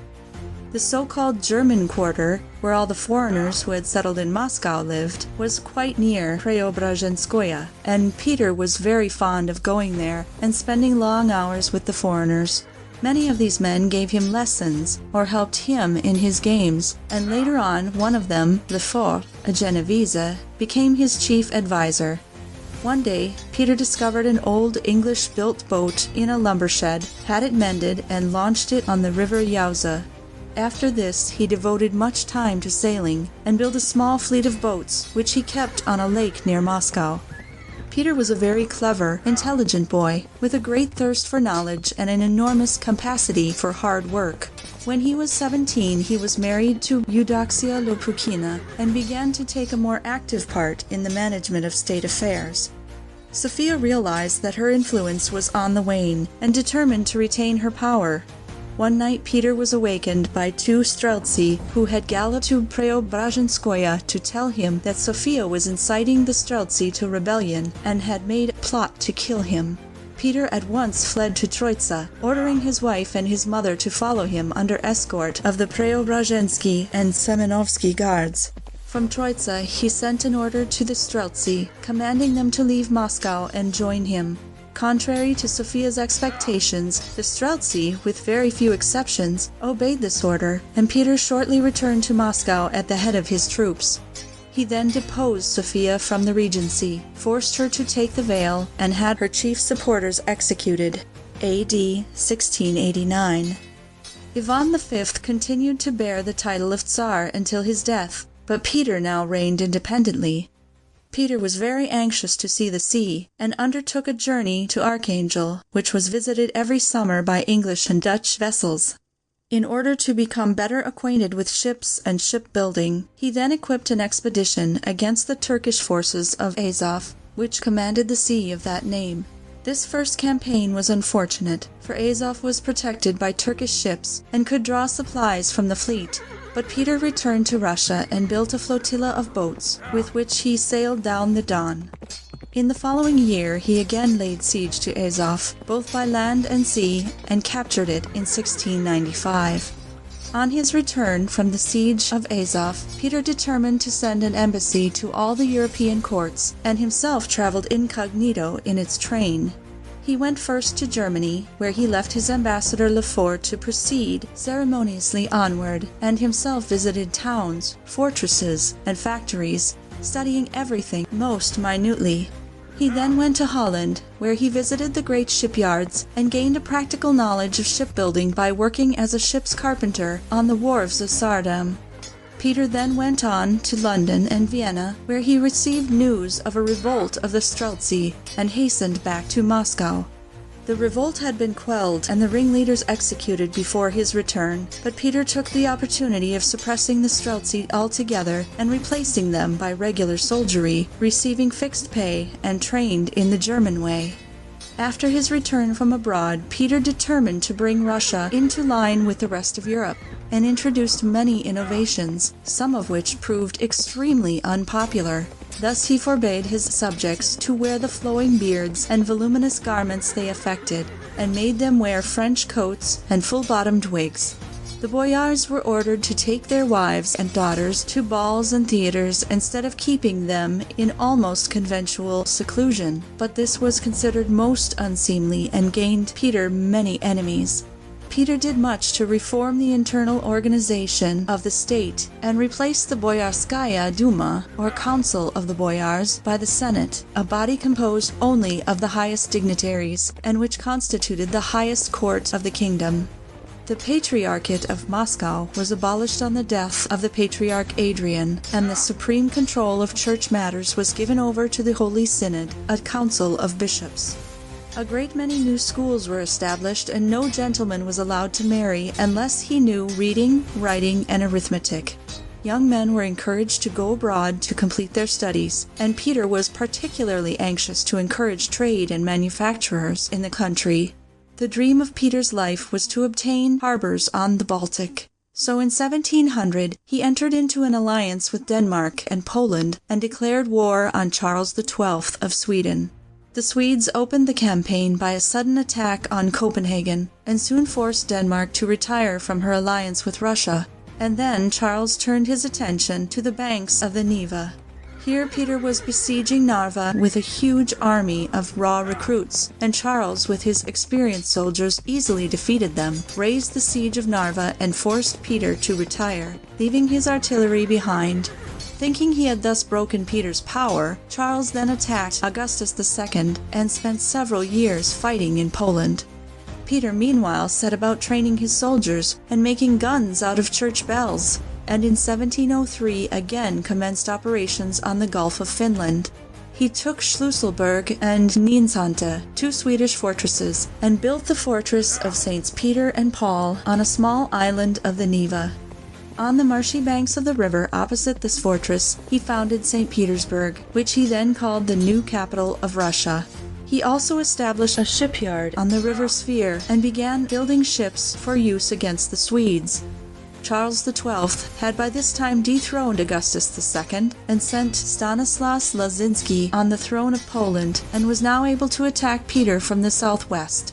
Mazeppa, the hetman of Little Russia, who was entirely trusted by Peter, turned traitor and joined Charles with most of his Cossacks. This was a great blow to Peter, but nothing daunted, he marched his army into the southern steppes, and in a pitched battle at Poltava, AD 1709, completely defeated the Swedes. Their whole army surrendered, and Charles and Mazeppa sought safety in Turkey. There they persuaded the Sultan to make war on Russia. Hearing of this, Peter at once entered Moldavia, but was obliged to turn back for want of supplies, and was surrounded by the Turkish and Tartar armies on the banks of the Prut. He concluded a treaty, however, with the Grand Vizier, and was allowed to retire with military honors, on condition that he gave up Azov. On the shores of the Baltic, Peter carried on the war very successfully, and gradually made himself master of the whole country. The war was brought to a close, 1721, by the Peace of Nystadt, by which the whole of Livonia, Estonia, Ingria, and part of Finland were ceded to Russia. After this, Peter adopted the title of Emperor, and was surnamed the Great. Peter did not care for his first wife, Eudoxia, by whom he had one son, Alexei, so he placed her in a convent and made her take the veil.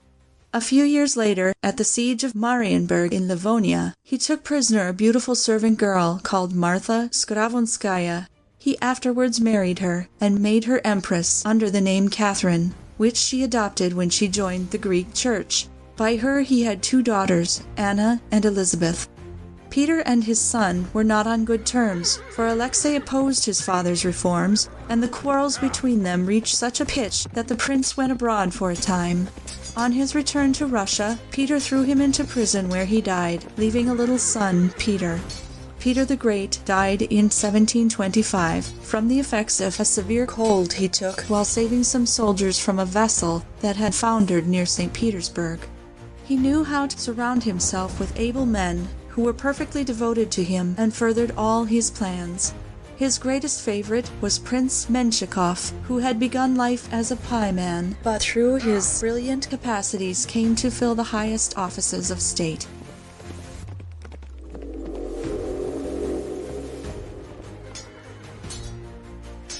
Chapter 16. Catherine I, 1725 to 1727. Peter II, 1727 to 1730. Anne, 1730 to 1740. Peter the Great had not appointed his successor, but the direct heir to the throne was his grandson Peter. He was, however, only 10 years old, so the Empress Catherine, by the help of the guards, ascended the throne and ruled for 2 years, with Menshikov as her minister and plenipotentiary. At her death, she bequeathed the throne to Peter II, but during his minority vested the management of the state in the Supreme Privy Council, which she formed from among the highest individuals under the presidency of Menshikov. Menshikov at once assumed the greatest authority, betrothed his daughter to the young emperor, treated the nobility most arrogantly, and generally misused his power for his own ends. This conduct raised many enemies against him, and notably Osterman, Peter II's tutor, and the Princess Dolgoruskaya, and brought about his fall. He was deprived of all his honors and possessions, and was with his family exiled to Berezov in Siberia, where he died. At 13, Peter II declared himself of age and went to live in Moscow, where, to the despair of Osterman, he spent all his time in hunting. In 1730, he died of smallpox. With Peter II, the male line of the Romanovs came to an end, and the dynasty could only be carried on in the female line. Peter the Great's eldest daughter, Anne, Duchess of Holstein, had died, leaving a little son, so the nearest heir to the throne was Peter's second daughter, Elizabeth. The Supreme Privy Council, however, overlooked her claim and elected Anne, second daughter of Ivan V, to be empress, on condition that the power of the throne should be limited, and that she should rule under the guidance of the Privy Council. When Anne came to Moscow for her coronation, the nobles presented a petition to her begging her to restore absolute monarchy in Russia, and she crowned herself, as the custom had been, and is to this day. After this, the Supreme Privy Council was abolished. In the reign of Anne, the most important offices were filled by Germans. Foreign affairs were entrusted to Osterman, the army to Munich, the Russian form of the German name Munich, but the supreme control was held by Anne's favorite, Biron, who enjoyed absolute power and cleverly succeeded in retaining her lifelong favor. Anne carried on 2 wars, one to promote the accession of Augustus III to the throne of Poland, and the other against the Crimean Tartars, but both campaigns were unimportant in their results.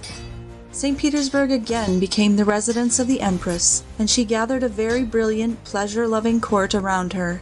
She married her niece, Anne, daughter of her dead sister, and granddaughter of Ivan V, to the Duke of Brunswick, and when their infant son Ivan was born, appointed him to succeed her.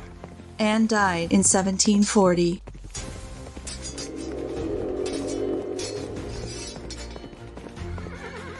Chapter 17.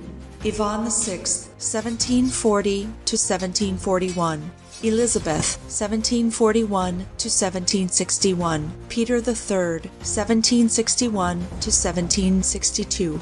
Ivan VI was only a few weeks old when the Empress Anne died, but she had appointed Biron to be regent during his minority. Biron's many enemies, however, rose against him, and under the leadership of Munich, arrested him and sent him to the fortress of Schlüsselburg and then to Siberia. The Duchess of Brunswick was appointed regent, with Munich and Osterman as her chief advisers, but she was a foolish, incapable woman, and soon made enemies of all her followers. The Princess Elizabeth, daughter of Peter the Great, took advantage of the Duchess's unpopularity to seize the throne by the help of the guards, whom she roused to enthusiasm by a stirring speech, which she ended by the words, "You know whose daughter I am." The Duchess of Brunswick and her husband were exiled to Holmogorny, and little Ivan VI was shut up in Schlüsselburg for life, 1741. Elizabeth's first act was to remove Metternich and Ostermann from power and exile them to Siberia, and their fall marked the decline of the German influence at court. Elizabeth's favorites were all Russians. The first of these was Count Razumovsky, who had been a singer, but he was an easy-going man who did not interfere at all in public matters. Elizabeth's second advisor, Shuvalov, a man of great talent and education, who did a great deal for the enlightenment of the people.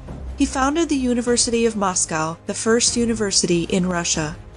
The foreign policy of Elizabeth's reign was marked by her alliance with Maria Theresa in the 7 Years' War, and the Russians under Soltykov, Apraksin, and others gained several victories over the Prussians. Elizabeth died in 1761.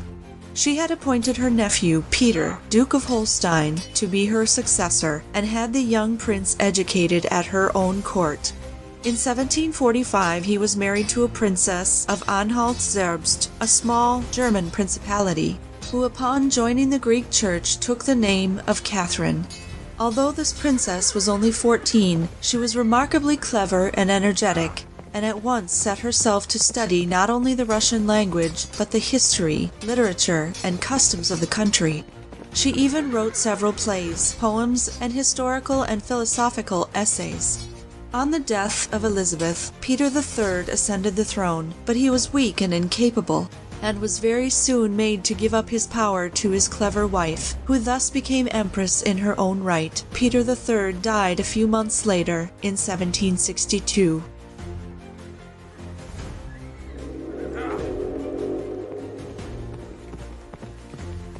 Chapter 18.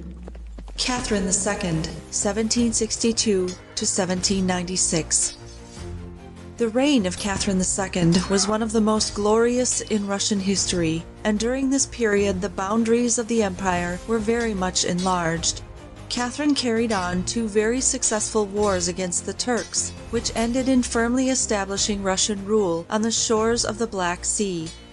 In the first war, Count Runyansov entered Moldavia, defeated the Turks in the battles of Larga and Kagul, and pursuing his advantage, crossed to the right bank of the Danube. The Russian fleet, under Admiral Orlov, at the same time sailed around Europe, attacked the Turkish fleet, the Straits of Chios, and burnt it in the little bay of Chesma. The Turks at last sued for peace, which was concluded at Küçük-Kenarji in 1774, and by the terms of which Turkey ceded to Russia the mouths of the Don and Dnieper, Azov, and several smaller towns, and 4.5 million rubles. About the year 1770, a dangerous rebellion broke out in the eastern provinces of Russia, and it took 5 years of incessant fighting to put it down. A Don Cossack, Emelian Pugachev by name, gave himself out to be the Emperor Peter III, and gained a large following among the Ural Cossacks by declaring that he would stand for the people against the nobles. He was joined by the Kyrgyz, Kalmuks, and other wandering tribes, and possessed himself of several forts and outposts.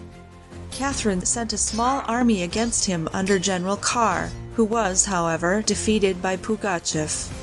His successor, Bibikov, acted with great energy and sent a flying column under Colonel Michelson to harry the rebels incessantly.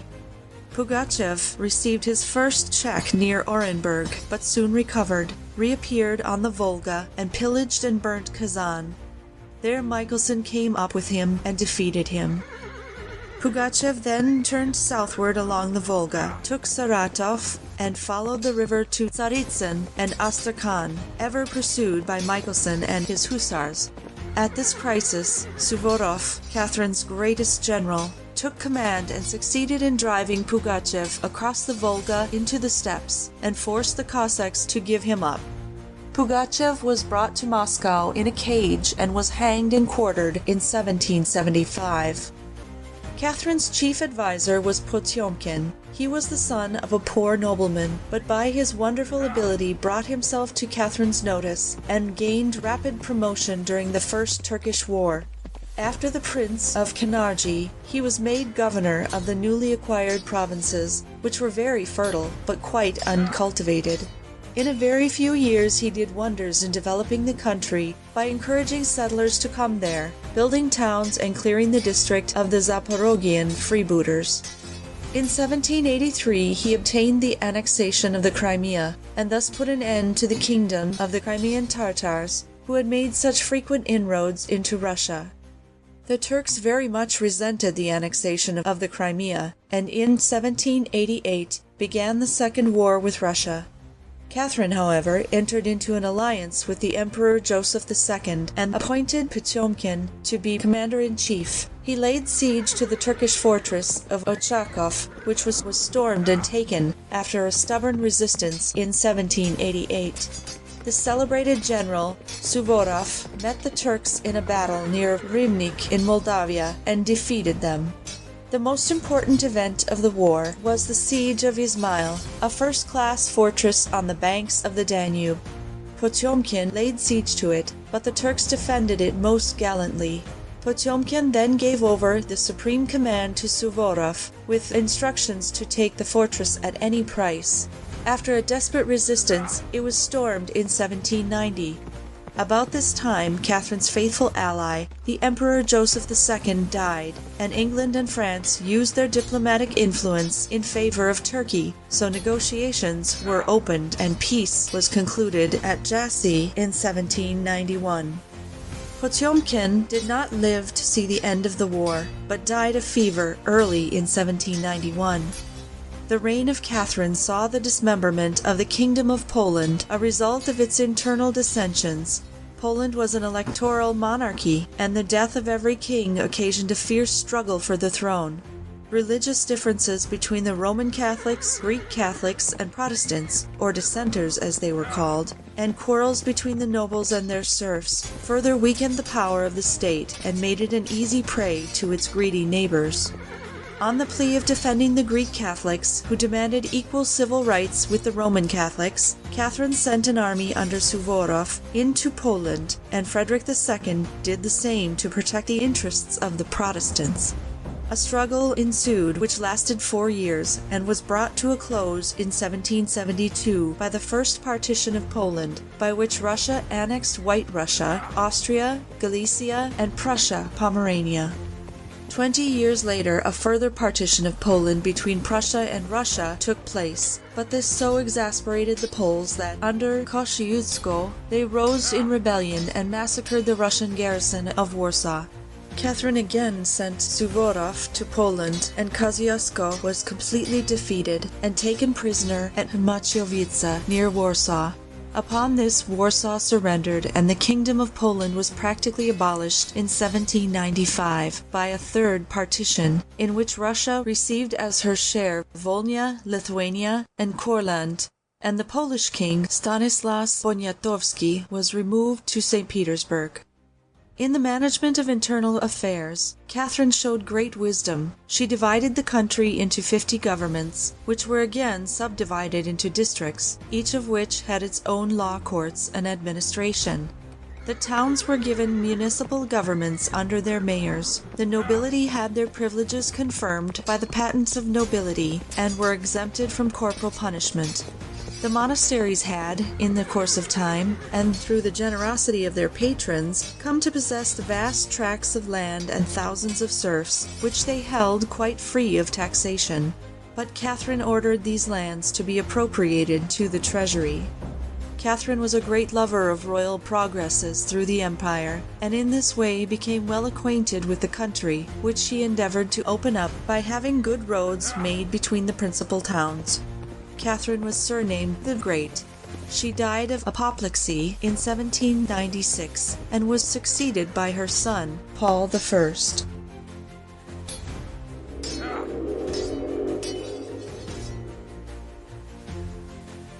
Chapter 19.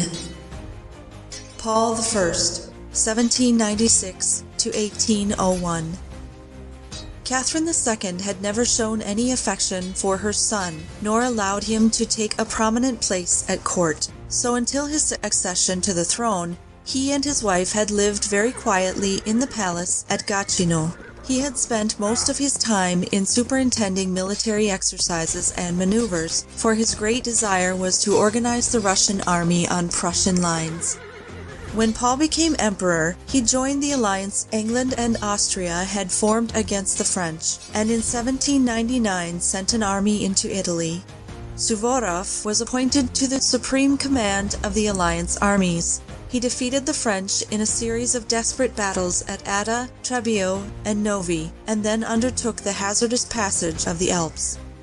A body of Russian troops under Rimsky-Korsakov was already fighting in Switzerland, and Suvorov's aim was to join forces and drive the French out of Switzerland. He crossed the St. Gothard Pass amid great dangers, and after severe fighting in the gorge of Orsern and at the Devil's Bridge, reached Mouton. Here he learned that Korsakov had been defeated by the French at Zurich and had fallen back on Schaffhausen. In the face of tremendous odds, he then fought his way through to the valley of the Rhine and joined Korsakov at Feldkirchen.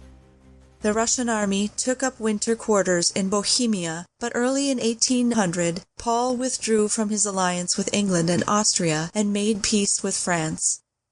The army was recalled to Russia, but Suvorov was already ill when he commenced his homeward journey and died soon after his arrival in St. Petersburg. The chief act of Paul's reign was the introduction of a measure by which the serfs were only required to work for their masters on 3 days of the week. Paul had a peculiar, unbalanced mind and a despotic way of enforcing his reforms, which made him many enemies. His intentions were good, but his methods were arbitrary and so erratic that he was often thought to be insane. He was murdered in a palace revolt in 1801 and was succeeded by his eldest son, Alexander.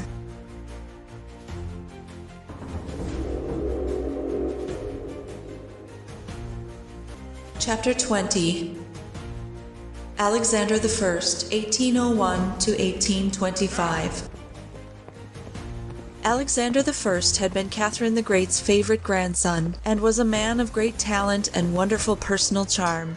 His first care was to reform the old system of administration by departments or offices, where business was hopelessly delayed, and to establish ministries for war, foreign affairs, public instruction, etc., each with a chancellery of its own. In the early part of Alexander's reign, there was a war against Sweden, the most important event of which was the crossing of the Gulf of Bothnia on the ice by a Russian army under Barclay de Tolly. Peace was concluded in 1809. The result of this campaign was that Finland voluntarily gave herself up to Russia, on condition that she should retain her own administration and all her old rights and privileges. A.D. 1809. Alexander I allied himself with Austria and then with Prussia against the French, but Napoleon defeated them at Austerlitz and Friedland, and peace was concluded at Tilsit in 1807. This peace was signed on a barge anchored in midstream of the Niemen, in view of both armies, but it did not prove lasting. Napoleon continued his conquests in Germany and conceived the idea of subduing Russia. In June of 1812, he crossed the Russian frontier and began his march on Moscow. Alexander went to Moscow and there issued a manifesto to his people, calling them to arms against the invader. The people responded with enthusiasm, and all classes of society prepared to defend the country. The Russian commander-in-chief, Barclay de Tolly, was meanwhile retreating before Napoleon with the object of drawing the French army deeper and deeper into the country. He reached Smolensk without giving battle, but determined to defend the town. It was besieged by Napoleon, but the town caught fire and was evacuated by the Russians, and nothing but charred embers fell into the hands of the French. Barclay de Tolly's policy caused much dissatisfaction in the Russian army, and Alexander appointed Prince Golenishev-Kutuzov to supersede him. It was expected that Kutuzov would at once attack the French, but he also adopted de Tolly's plan and retired to within 108 versts of Moscow. Here, on the field of Borodino, was fought one of the most bloody battles of modern times. It waged all day, and although at nightfall Kutuzov kept the advantage of position, his losses were so enormous that under cover of the darkness, he recommenced his retreat on Moscow. 3 days later, a council of war was held in the village of Fili, and it was decided that the Russian army should retire through Moscow without defending the city. Next day, Napoleon entered Moscow unopposed, but all the shutters were up and the city was almost deserted. A general exodus had begun as soon as Napoleon passed Smolensk, and most of the treasures of the city had been sent away. In all, perhaps 10,000 of the very poorest inhabitants alone remained in the city. The governor, Count Rostopchin, had sent the fire engines to Vladimir, and after unlocking the jails and letting out the prisoners, had ordered them to set fire to the town as soon as the French entered it. On September 3rd, Napoleon took up his quarters in the Kremlin Palace.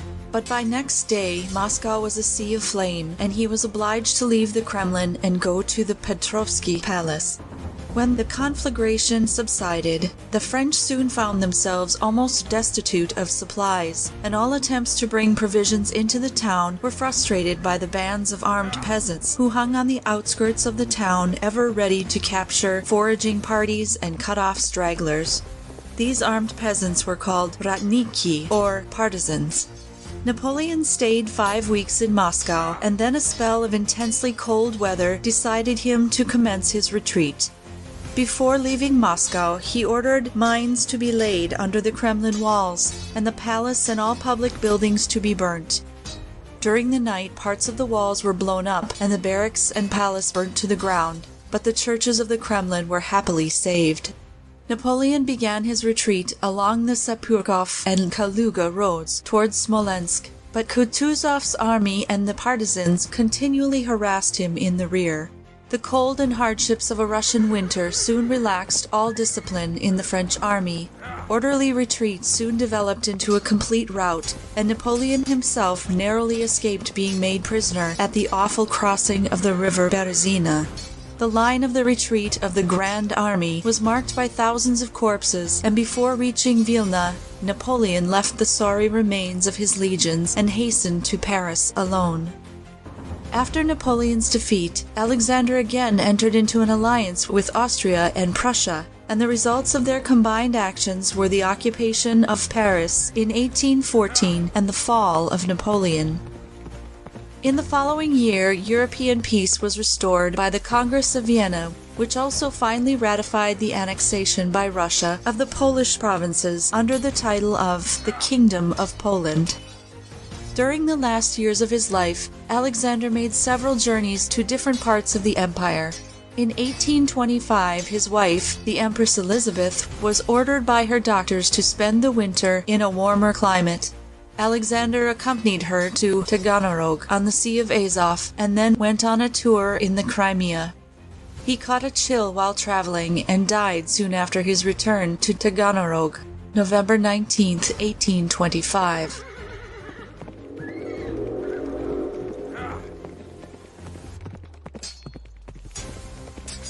Chapter 21.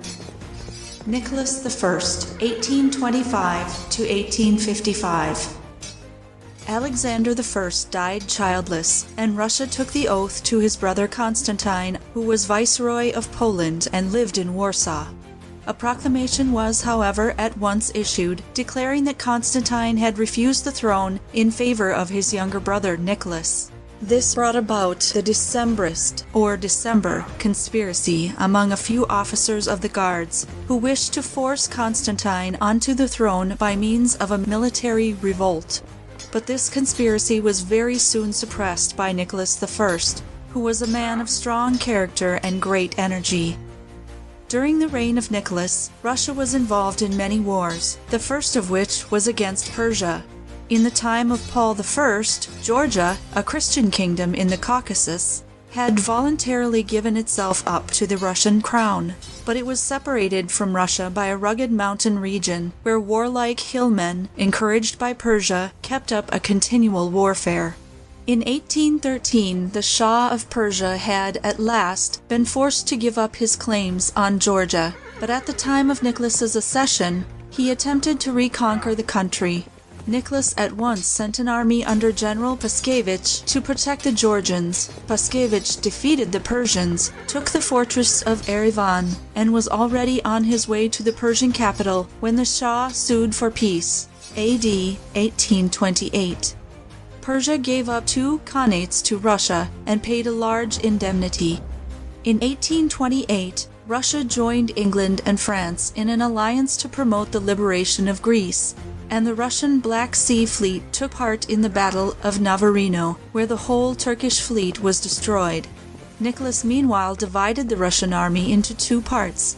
One of them operated in Asiatic Turkey under Paskevich Erivanski and took the fortress of Kars and Akhaltsikhe, while the other, under the emperor himself, attacked Varna. This fortress and several others were captured, and the Russian army, under Dibich, crossed the Balkans and occupied Adrianople. With the enemy within 2 days' march of his capital, the Sultan thought it advisable to make overtures of peace, and it was concluded at Adrianople in 1829. By this peace, Russia obtained the mouth of the Danube, the eastern shores of the Black Sea, and several Asiatic fortresses. In 1830, the Poles, who bitterly resented Russian rule, broke out in rebellion and attempted to restore the Kingdom of Poland. The whole country rose in arms, and Nicholas had to send a powerful force into Poland.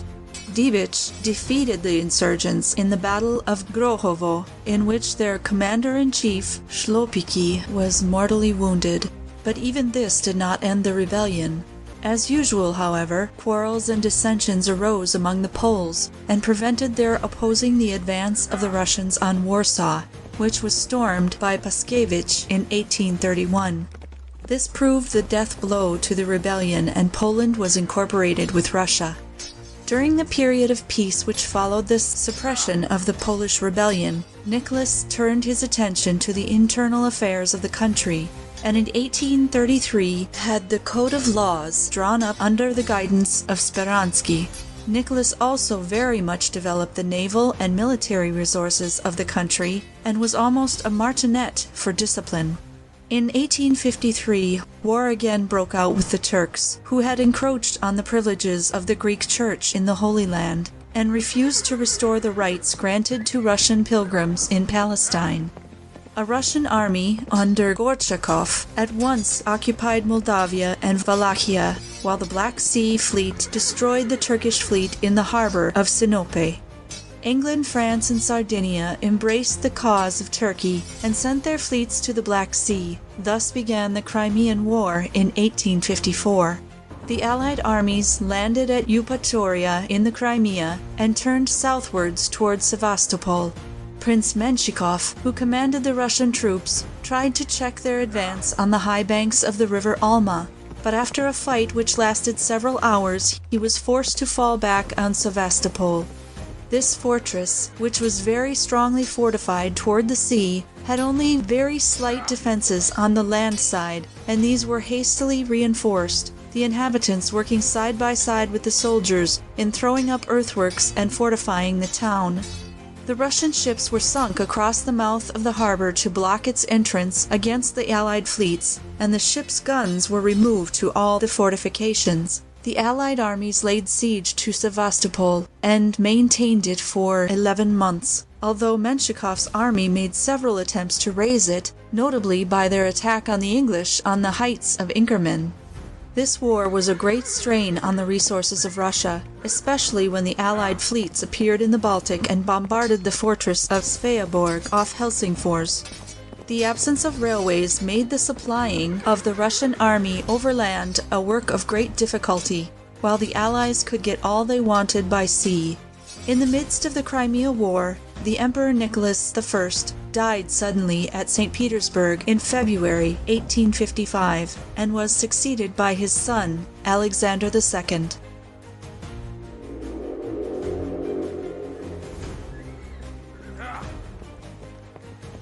Chapter 22. Alexander II, 1855 to 1881.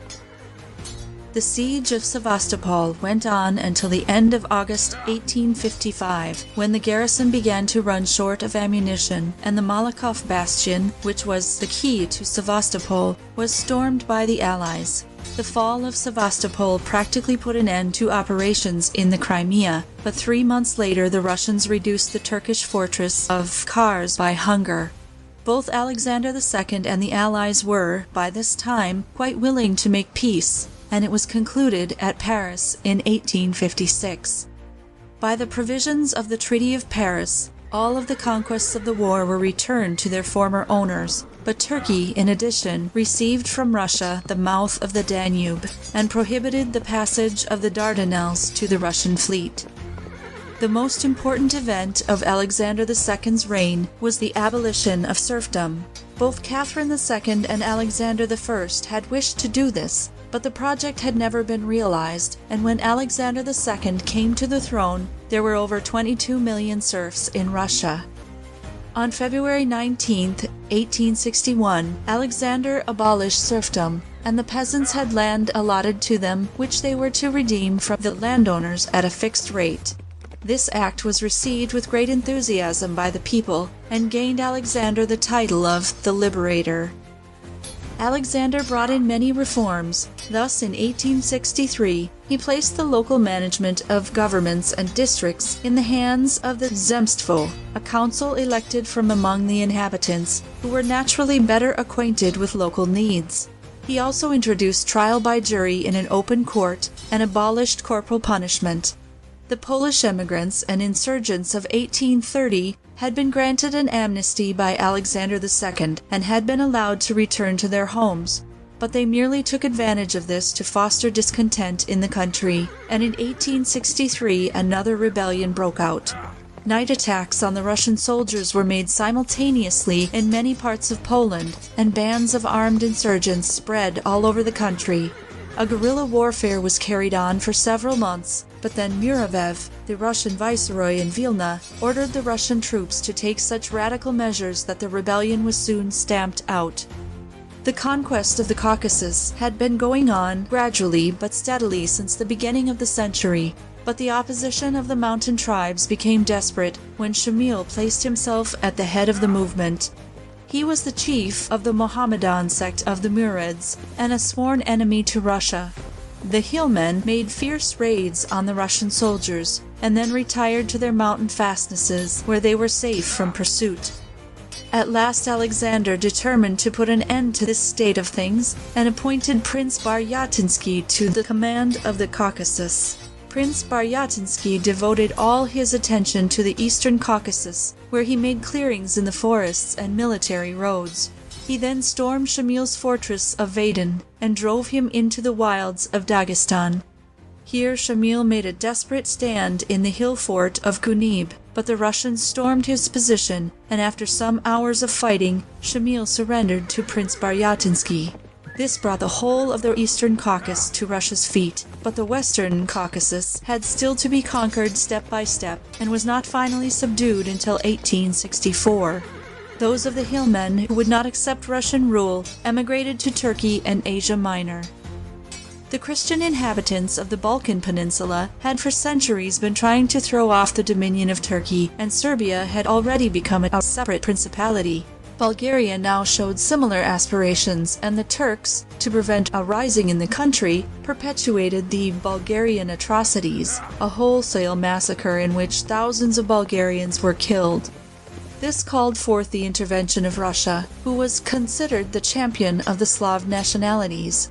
In 1877, Alexander II declared war on Turkey and sent his army, under his brother, the Grand Duke Nicholas Nikolaevich, into Bulgaria. The Turkish army had concentrated in that part of Bulgaria which surrounded the fortresses of Shumla, Varna, Rushchuk, and Silistria, and had strongly fortified the town of Plevna. This town, the Russians under General Skobelev besieged and made several attempts to carry by storm, but they met with a most stubborn resistance. While supplies began to run short, the Turks in Plevna, under Osman Pasha, made a desperate attempt to break through the Russian besieging force, but they were overpowered by numbers, and the whole of the Plevna garrison had to surrender. The Russians, under General Grukho, then made a winter march across the Balkans in the face of great hardships and again defeated the Turks at the Shipka Pass. The Grand Duke Michael Nikolaevich, another brother of the Emperor, had command of the army operating in Asiatic Turkey, and with his generals, Loris Melikov and Hayden, took Kars. Once across the Balkans, the Russian army moved quickly forward and occupied Adrianople without a struggle. Turkey then sued for peace, which was concluded at San Stefano in February 1878, and later on ratified in Berlin. Russia received back the mouth of the Danube and the districts and fortresses of Kars and Batum. Montenegro, Serbia, and Romania were acknowledged independent, and Bulgaria became a separate principality under the suzerainty of Turkey. During the greater part of the 19th century, revolutionary and anarchistic ideas had gradually been developing and gaining ground in Russia, and had manifested themselves in several attempts on the life of the emperor as the representative of the monarchical regime. These attempts were organized by a body of revolutionaries called the Nihilists, whose ringleaders mostly lived abroad. The mass of the Russian people were, and are still, devotedly loyal to the throne, but the emissaries of the Nihilists could always find harebrained, hot-headed enthusiasts ready to be carried to any lengths by plausible lies. On March 1st, 1881, a bomb was thrown under the emperor's carriage as he was driving to the Winter Palace. He was mortally wounded by the explosion and died an hour later. He was succeeded by his son, Alexander III. End of Chapter 22. Recording by Violet Blue of Albertville.